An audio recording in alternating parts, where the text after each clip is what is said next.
Americans continue to feel the impacts of bad Biden policy every time they pay for gas or pay for their heating bill or go to the grocery store. I'm sure you've been impacted by this yourself. It's all happened over the last 15 months. For more, I want to welcome in Montana Congressman and member of the Natural Resources Committee, Matt Rosendale. Congressman, great to have you on. We've never seen prices go up across the board this quickly in U.S. history. January 20th, 2021, Joe Biden's first day in office. Crude oil was $52 a barrel. Today, it's around $108 a barrel, so more than double. Gas on January 20th, 2021, Joe Biden's first day in office, the average was $2.11 a gallon. Today, right now, it's $4.18 a gallon. How bad is this going to get? And from your perspective in Congress, is there any end in sight? Well, thanks for having me on again, Rob. I'll tell you, the biggest problem we see in Congress is that most of this is self-inflicted.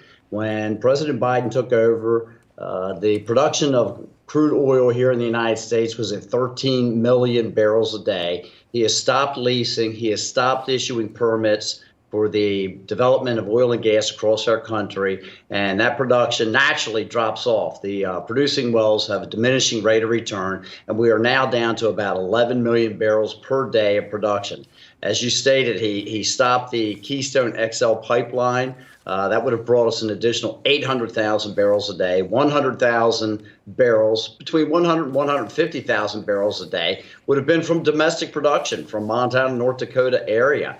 So most of these problems are self-inflicted. And the only answer that the Democrats continue to propose is to go to the strategic petroleum reserves, Rob, which are put there in case we have a national emergency, whether it's a weather event that severely damages our ability to produce oil and gas, or whether we actually enter into a war. Yeah, a domestic war. Right. Yeah. I know that you are introducing a plan to try and tackle this issue to get those prices down. We're heading into summer. We know that gas prices over the summer go up even more. What is your plan? So I introduced a bill to actually force the president to begin leasing those federal lands again.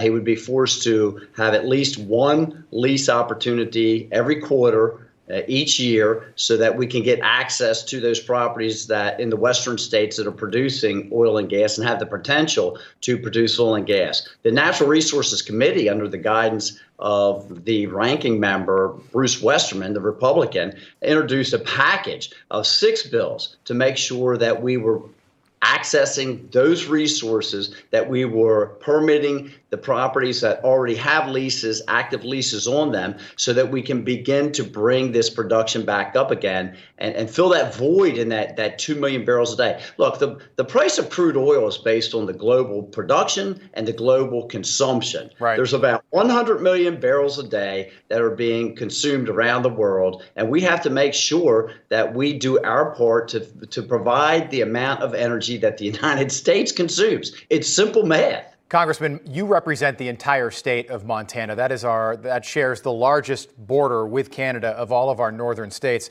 On May 23rd, Title 42 is going to be rolled back, meaning that if you are COVID positive, you can waltz right into the U.S. illegally and wait for your day in court. What people don't realize is that while we deal with a crisis on the southern border, that affects our northern border and has for the last 2 years. What do you make of the administration and the CDC in lockstep rolling back Title 42?